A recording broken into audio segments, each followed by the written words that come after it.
this moment would come. You prepared for it. You told yourself you were ready. And then, there it is. A friend, a coworker, a family member, someone you genuinely like and respect, extending an offer you have to refuse. A vape pen at a barbecue, a joint at a concert.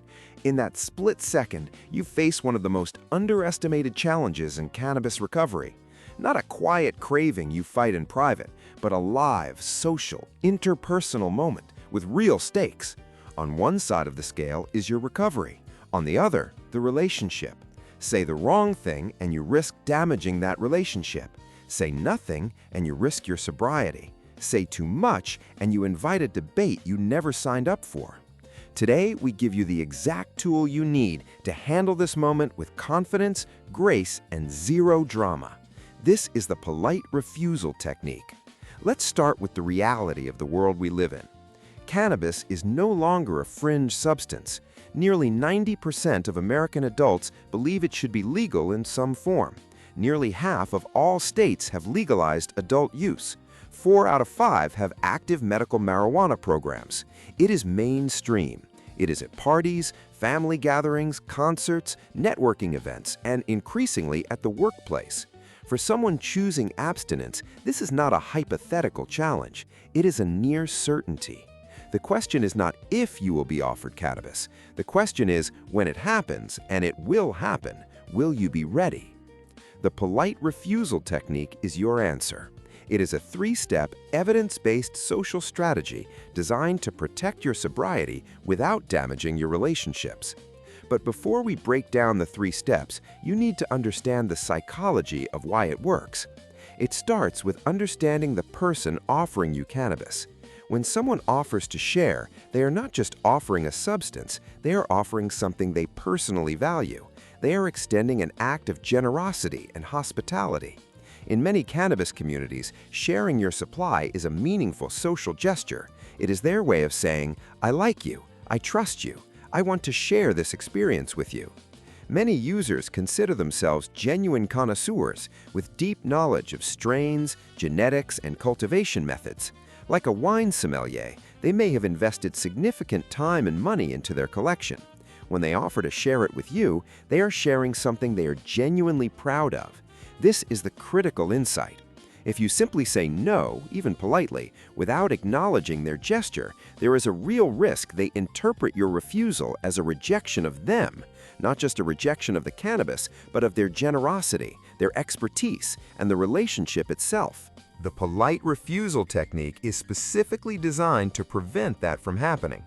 By addressing their needs for recognition and connection before you decline, you transform the refusal from a social threat into a social success. So, let's get into the mechanics. Step 1.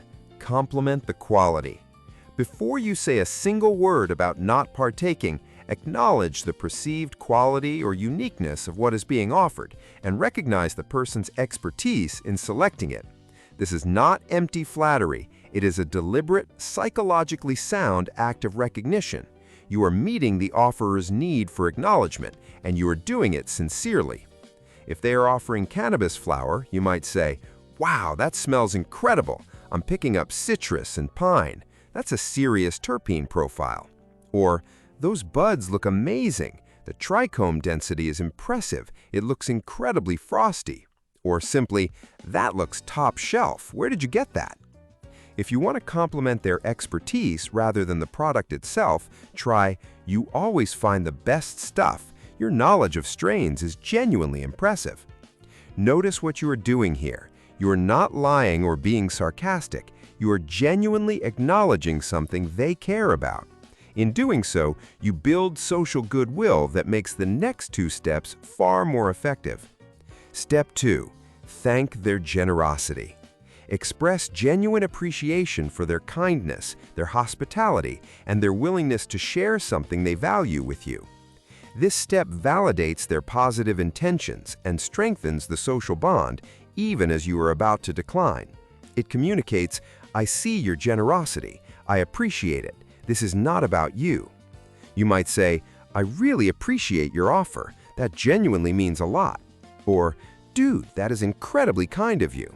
Or simply, "Thank you, seriously." The combination of steps 1 and step 2 accomplishes something remarkable. By the time you reach the actual refusal, the social dynamic has already shifted. The offerer feels seen, appreciated, and respected. The stage is set for a refusal that lands as a compliment rather than a rejection. Which brings us to step 3, cite an external reason. Provide a legitimate, non-negotiable external reason for abstaining, one that is clearly beyond your personal control. This redirects the focus away from personal rejection and places it on objective external circumstances. The genius of this step is in its framing. You are not saying, "I don't want to." You are not making a judgment about their choice. You are saying, "I genuinely wish I could, but I simply cannot because of something outside my control." The 4 most effective categories of external reasons are workplace prohibitions, school or team policies, court-ordered monitoring, and health or medication concerns. Let's start with workplace prohibitions. This is among the most universally understood and respected reasons. If your job involves drug testing or you hold a professional license that could be jeopardized, this is your most powerful tool. You might say, "I'd love to join you, but they've implemented random drug testing at work and I really cannot afford to lose my job." No one argues with that. Next, school and team prohibitions. This works especially well for younger people or athletes. Maybe ask me again after the season. "My coach has been drug testing the whole team. I can't let my teammates down." This answer is not just a refusal, it is a statement of loyalty and integrity. Third, court-ordered monitoring. This is a non-negotiable reason that virtually no one will challenge. "No can do, my friend. My PO hits me with urine tests every time we meet." Getting a buzz is not worth going to jail. It's clear, honest, and removes personal judgment from the equation. Finally, health and medication concerns. This is perhaps the most versatile external reason, applicable to almost anyone. "My doctor explicitly told me to avoid cannabis with the medication I just started," or "I've got some medical stuff going on and I just can't right now." You do not owe anyone a detailed medical history. A brief reference to health constraints is more than sufficient. As Arthur Ritchie, the author of the Fulcrum Method, describes it, the external reason is the spoonful of sugar to help the medicine go down. It makes the refusal palatable. It makes it not about them. Let's put all 3 steps together. Scenario 1.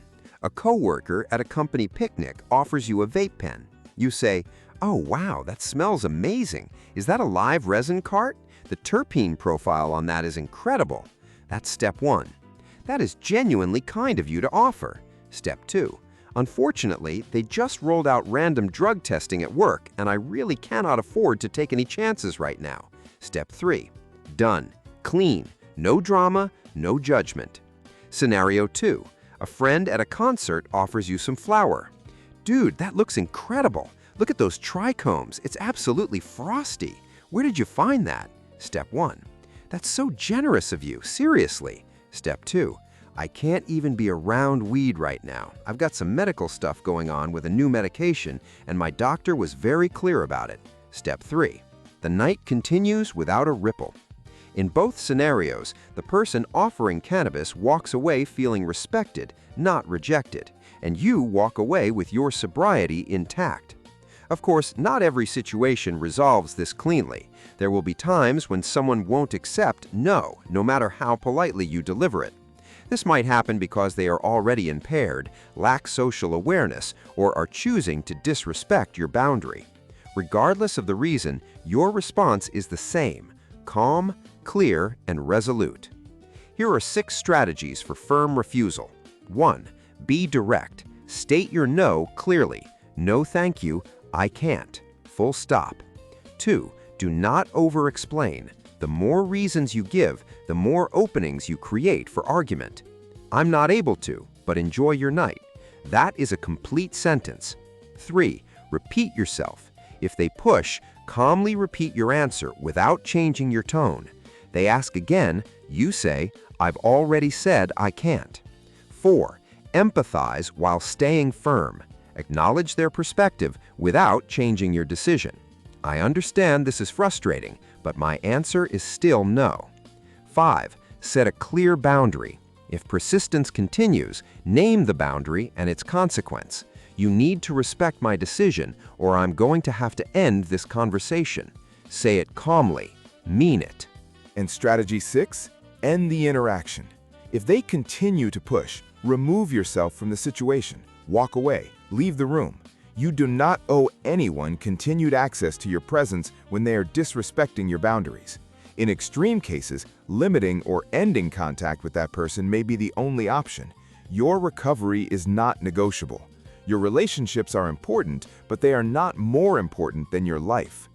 This leads to the deeper truth about the polite refusal technique. It is not just a social script. It is a declaration of who you are becoming. Every time you use this technique, you are doing something profound. You are proving to yourself that you are capable of holding your ground, that your recovery is real, that your commitment is stronger than your discomfort. Recovery researchers call this identity-based behavior. The most powerful form of habit change is not, "I am trying to quit cannabis." It is, "I am someone who does not use cannabis." Every successful refusal reinforces that identity. Every time you use this technique, you are casting a vote for the person you are choosing to become. It is not about managing an awkward social moment. It is about building the person who never has to struggle with that moment again, because the answer is simply part of who they are. Let's close with a summary of your toolkit. Step 1. Compliment the quality. Acknowledge what they value. Step 2. Thank their generosity. Express genuine appreciation. Step 3. Cite an external reason. Make it not personal. And when that isn't enough, you have 6 strategies for firm refusal. Be direct, do not over-explain, repeat yourself, empathize while staying firm, set a clear boundary, and if necessary, end the interaction. You are not going to avoid every situation where cannabis is present, but you are going to be ready for every one of them. You have the knowledge, you have the language, you have the strategy. This is the Fulcrum method, and you are exactly where you need to be. You're at a party enjoying yourself when a friend offers you cannabis. In that moment, it's not just about the substance, it's about the relationship. A simple no can feel like you're rejecting them. There's a better way, the polite refusal technique. It's a simple 3-step method. First, compliment the offer. Wow, that smells incredible. You're acknowledging their good taste, meeting their need for recognition. Second, thank them for their generosity. I really appreciate you thinking of me. You're honoring their kindness, preventing them from feeling rejected. Finally, cite an external, non-debatable reason. Unfortunately, they've started random drug testing at work, and I genuinely can't risk it. This makes the refusal about your circumstances, not about them. The message is clear. This is a situation you cannot change. You've protected your recovery and your friendship in under 30 seconds. Compliment, thank, explain. It's a strategy that works.